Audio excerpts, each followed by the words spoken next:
Soul Seekers, how are you today? I'm fine, thank you, and how are you? Are you a type of person who gave up on conversation? Or do you choose to avoid a debate just because you are not comfortable with it? A debate that ends up with conflict is not a right achievement if it comes from just one satisfaction. A debate that happens from the politics that contains money, transaction, or identity potentially divide a society, and even could become a fungus that grows from the spread of fake news. Just that experience division became a situation that no longer moves towards a greater purpose, new sky and newer. With the attitude of their leaders, who are so busy debating, have conflict arguing about their doctrines, it is confusing and dividing their congregation. When it comes to this situation, what should the congregation do?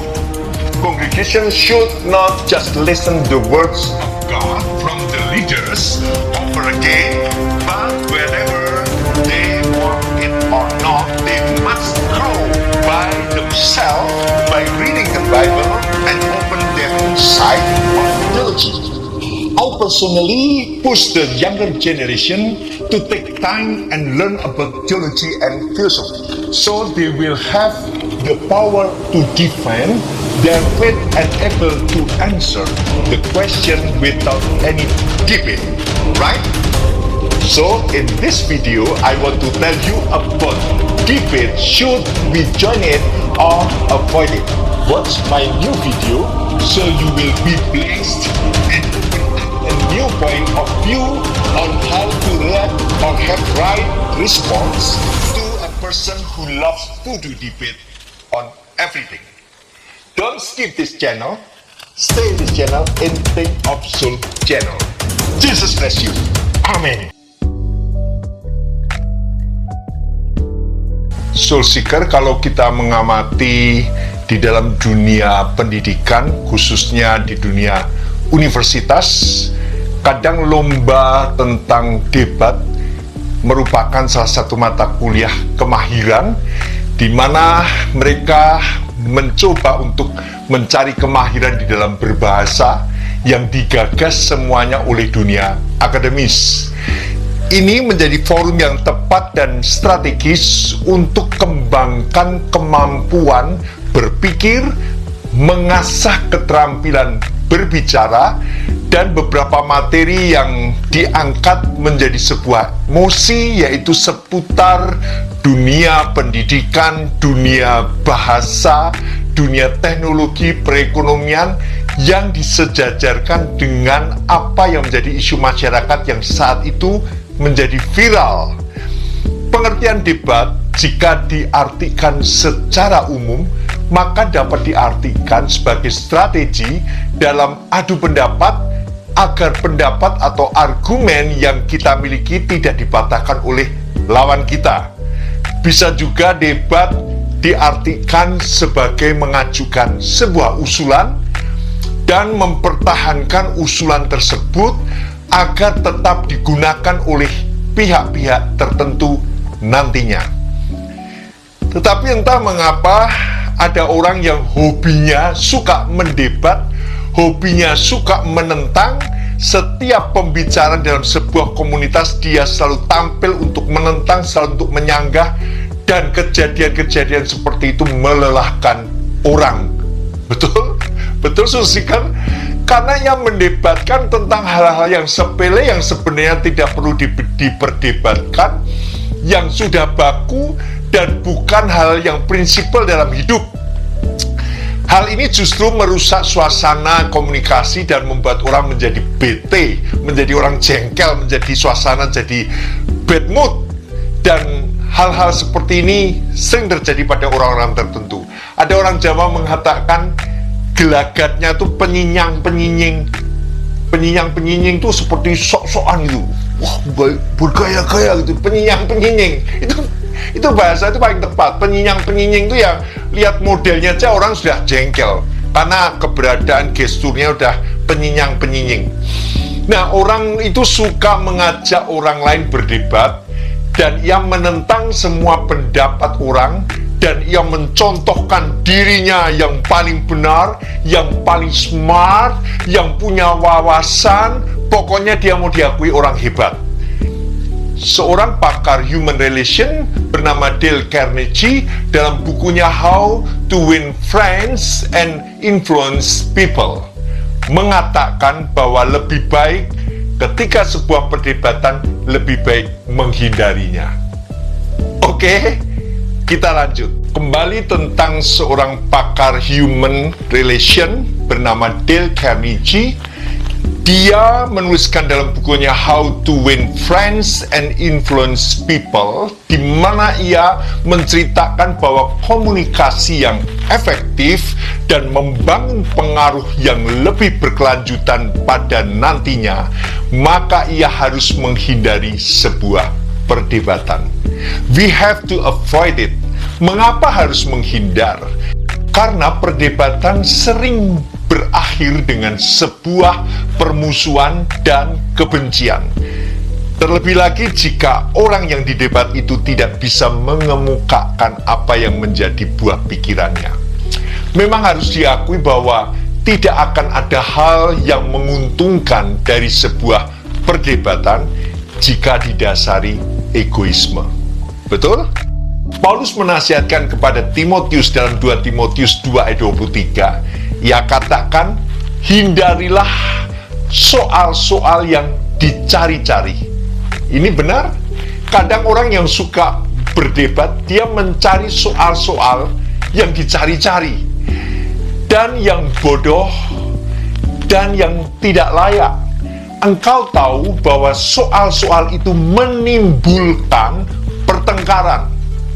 Jadi pada hakikatnya, Paulus mengatakan hindari saja orang-orang yang suka mencari-cari persoalan, orang-orang yang suka mencari persoalan yang bodoh, persoalan yang tidak layak, karena itu akan menimbulkan pertengkaran. But foolish and unlearned questions avoid. Pertanyaan yang bodoh dan tidak terpelajar lebih baik kita hindari. Bagaimanapun juga jawaban yang lembut meniadakan kemarahan, tetapi kata-kata yang kasar menimbulkan pertengkaran. Amsal 15 ayat 1. Memang ada trik-trik dalam perdebatan. Kelihatannya dia mengatakan, kamu itu adalah my friend, kamu adalah orang yang jadi panutan saya, kamu adalah mentor saya, tetapi saya tidak setuju dengan apa yang kamu katakan. Dan lebih naik lagi emosionalnya, dia mulai katakan dengan kata-kata yang nadanya marah, kata-kata yang nadanya menentang. Makanya dikatakan firman Tuhan, jawaban yang lembut meniadakan kemarahan, tetapi kata-kata yang kasar menimbulkan pertengkaran. Matius 27 ayat yang ke-11. Yesus dihadapkan waktu itu di depan pengadilan, dan ketika dia di hadapan wali negeri, dan wali negeri ini bertanya kepada Yesus, engkaukah raja orang Yahudi? Jawab Yesus, engkau sendiri yang mengatakannya. Ini sebuah pertanyaan yang menjebak, dan Yesus mengetahuinya. Pertanyaan yang tidak ada ujungnya, pertanyaan yang bukan untuk mengaminkan, pertanyaan yang bukan untuk menyetujui, tetapi pertanyaan yang mau menjebak untuk menjatuhkan Yesus. Engkaukah raja orang Yahudi? Lalu Yesus menjawabnya, engkau sendiri yang mengatakan. Waduh, ini menjadi sesuatu membungkam perkataan wali negeri itu, betul? Membuat wali negeri itu tidak bisa bicara lagi, karena langsung Yesus kata, engkau sendiri yang mengatakan loh, kamu sendiri loh yang mengatakan. Di dalam Patsal 27 ayat 12, tetapi atas tuduhan yang diajukan imam-imam kepala dan tua-tua terhadap Yesus, Yesus tidak memberi jawaban apapun. Mengerti maksudnya? Karena ini tahu masuk di dalam sebuah perdebatan, Yesus menghindarinya. Dia avoided, dia menghindarinya. Jadi saya katakan, but foolish and unlearned questions avoid. Itu sebuah pertanyaan-pertanyaan yang bodoh dan tidak terpelajar, lebih baik dihindari. Yesus tidak memberi jawaban. Perdebatan itu akan berhenti ketika kita tidak memberi jawaban. Ada sebuah hak pribadi kita ketika kita diam, kita tidak memberi jawaban. Walaupun pertentangan makin naik, makin emosionalnya tinggi, Yesus tidak memberi jawaban. Ini cara bahwa perdebatan itu harus dihindari dengan kita berdiam saja. Amin, soul seekers. Amin. Ini yang kita mesti harus belajar di sini. Menyikapi kejadian-kejadian yang berkaitan dengan keagamaan di Indonesia. Semakin hari, semakin banyak perdebatan-perdebatan yang terjadi. Baik itu di dunia maya maupun di dunia nyata. Agama justru dijadikan sebuah bahan perdebatan.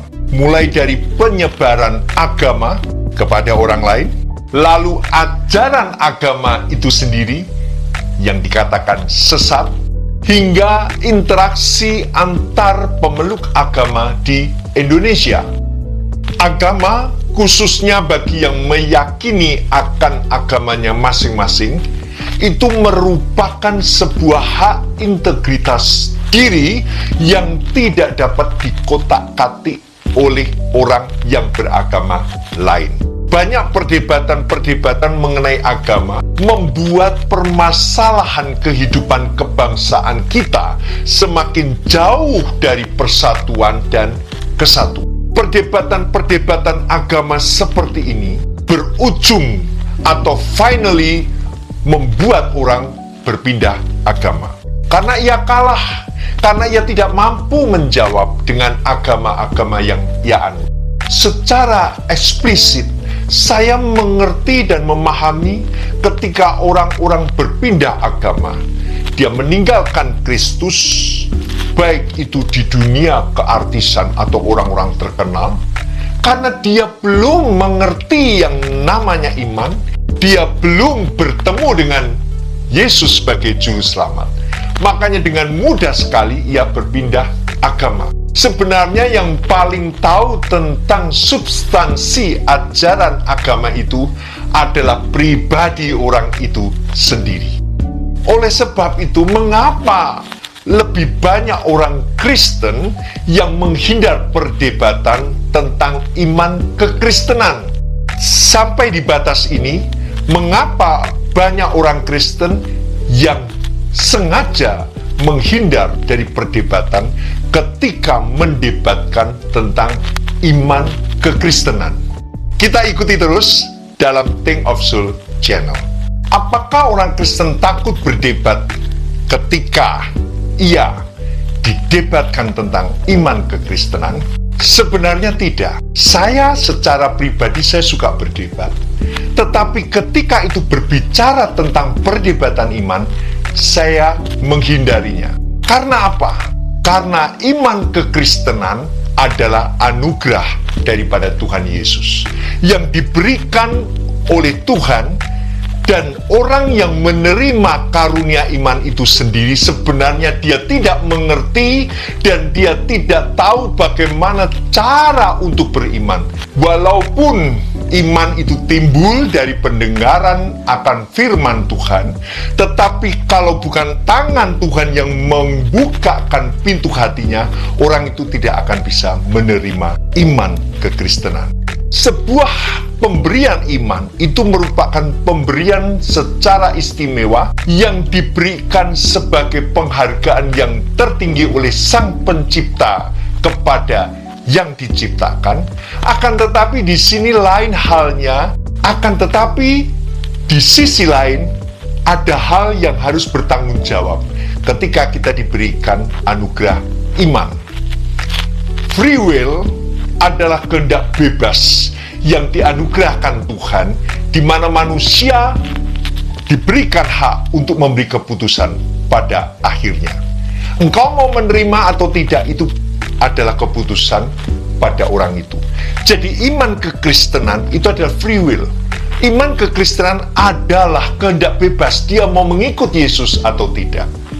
Free will itulah yang membuat manusia bebas untuk menolak atau menerima jalan keselamatan daripada Tuhan Yesus. Mengapa orang Kristen menghindar perdebatan tentang iman kekristenan?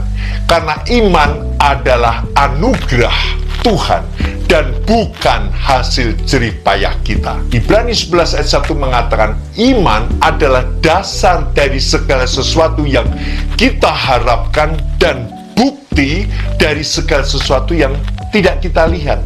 Ada bukti yang tidak kita lihat, ada buktinya, dan iman itu merupakan dasar dari segala sesuatu yang kita harapkan. Itu melalui iman. Ada bukti, adalah sesuatu yang nyata, walaupun unbelievable, it is not make a sense, tetapi ada bukti. Amin. Jadi iman menghasilkan bukti dari segala permohonan doa kita, dari segala pengharapan kita. Iman itu menghasilkan bukti. Jika kita mengalami sebuah kesembuhan karena kita berdoa di dalam nama Yesus, itu adalah bukti daripada imanmu. Engkau menerima jalan keluar dari sebuah masalah yang begitu ruwet, dari sebuah masalah yang tidak ada ujungnya, lalu engkau berdoa dan berharap kepada Tuhan, dan Tuhan membukakan pertolongan. Itu adalah bukti daripada imanmu. Dalam situasi yang paling sulit, in the last minute, Tuhan menolong kamu. Itu semua karena bukti daripada iman, karena engkau mengimani di dalam nama Tuhan Yesus Kristus. Amin, so seekers. Jadi iman tidak bisa diperdebatkan karena bukti. Dan kalau kita menceritakan bukti itu, bagaimana orang bisa mempercayai? Mereka akan mengatakan unbelievable, tidak bisa dipercaya. It is not make a sense. Tetapi orang yang mengalaminya, ia melihat bukti daripada iman itu. Amin. Ini kita lanjut terus. Jangan tinggalkan channel dalam Think of Soul, tetap di channel ini. Haleluya. Jadi ada contoh-contoh orang yang menerima bukti daripada imannya ketika ia berharap kepada Tuhan Yesus Kristus. Hebel, Henok, Abraham, Iska, Yakub, Musa, Gideon, Barak, Simson, Yefta, Daud, dan Samuel, dan para nabi. Semua mengalami yang namanya bukti daripada iman. Kita tidak bisa memperdebatkan imannya Habel. Kita tidak bisa memperdebatkan imannya Henok, Abraham, Iska, Yakub. Kita tidak bisa memperdebatkan imannya Musa. Ingat cerita Nuh, waktu Nuh disuruh Tuhan membuat bahtera. Orang-orang sekampungnya, orang-orang di kota itu mentertawakan Nuh. Tetapi Nuh selama 120 tahun, ia membuat dengan iman bahtera itu untuk menyelamatkan keluarga. Ini ada bukti ketika betul air bah datang dan seluruh penduduk dunia itu tenggelam. Hanya Nuh dan binatang-binatang yang diselamatkan di bahtera itu diselamatkan. Ada bukti. Ibrani 11 ayat 2 dikatakan, sebab oleh imanlah telah diberikan kesaksian kepada nenek moyang kita. Ada kesaksian, ada bukti. Jadi ada bukti yang kita alami secara pribadi, dan ini tidak bisa diperdebatkan. Amin. Walaupun ini merupakan unbelievable, but it is real, nyata. Sebuah gereja yang mengalami kemerosotan telah menjadi gereja duniawi yang tidak lagi bergerak menuju atau mengarah kepada langit baru dan bumi baru, tapi orientasinya hanya dunia dan dunia, di mana sikap para pemimpinnya yang sibuk berdebat, sibuk berkonflik, bertikai tentang doktrin, sehingga jemaat menjadi bingung dan terpecah belah. Jika sampai di batas ini, lalu bagaimana jemaat gereja harus bersikap? Memang seharusnya jemaat bukan hanya duduk mendengar, tetapi jemaat harus mengalami akan firman Tuhan. Karena iman itu tidak berhenti, tidak beku, tidak frozen, tetapi iman itu harus bertumbuh. Iman itu harus mengalami yang namanya mujizat dan jawaban daripada Tuhan.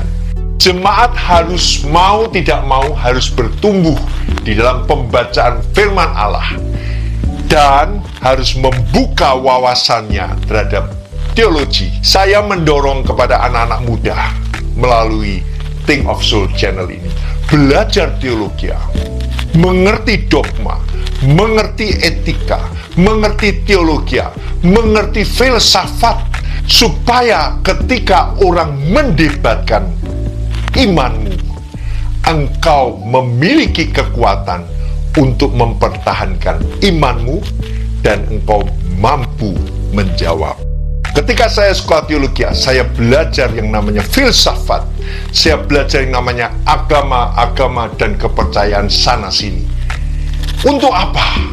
Untuk saya mengerti sebagai koridor jawaban saya. Tetapi jawaban yang tepat adalah iman yang membuktikan dari apa yang kita harapkan. Amin. Soul Seeker, inilah, jangan kita berdebat, tidak perlu kita berdebat, tetapi buktikan imanmu di dalam Yesus Kristus, dalam kesukaran, dalam setiap masalah yang ada. Jangan pernah engkau sendiri takut, karena ada Yesus. Ketika engkau berdoa kepadanya, ketika engkau menggumulkan setiap permohonan doamu, Tuhan akan menyertai dan menjawabmu. Amin. Tuhan memberkati Soul Seeker. Terus maju di dalam Tuhan, dan jangan lupa nantikan tayangan berikutnya di dalam Think of Soul channel. Haleluya. God bless. Jesus bless you. Amin.